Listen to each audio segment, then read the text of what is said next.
கண்ணு good evening. நான் உங்கள் மேக்ஸ் டீச்சர் பேசுகிறேன். All of you welcome to our maths ma'am TNPSC class. இன்றைக்கி நம்ம பார்க்க போகிறது ஃபேக்டரைஸ்.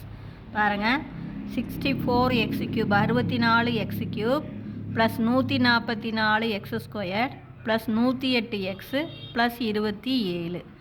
இப்போ 64 எக்ஸ் கியூப் இதை சேர்த்து இந்த 64 4 கியூப்னு எழுதலாமா? 4 3 தரம் இருக்குன்னா 4 4 நன்னாங்க 16 16 நாங்கள் 64. அப்போ இதை சேர்த்து 4 எக்ஸு ஹோல் க்யூப்னு எழுதலாம். இந்த 27 3 க்யூப்னு எழுதலாம். நல்லா பார்த்துங்க. இப்போ பாஸ்கல் ட்ரையாங்கிள் தான் 1 1 1 1 ஒன்றையும் ஒன்றையும் கூட்டினா 2 1 1 ஒன்றையும் ரெண்டையும் கூட்டினா 3 ரெண்டையும் ஒன்றையும் கூட்டினா 3 இது 1.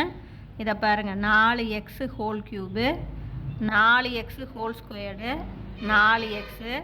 அதே மாதிரி பின்னாடி இருந்து 3 க்யூபு 3 ஸ்கொயர்டு 3 இது 4 எக்ஸு. அப்படியே ஒவ்வொரு அடுக்காக குறைச்சிக்கிட்டு வரணும். இங்கே 3 க்யூபு ஒவ்வொரு அடுக்காக பின்னாடி இருந்து குறைச்சிக்கிட்டு எழுதணும். இது முன்னாடி இருந்து இது பின்னாடி இருந்து.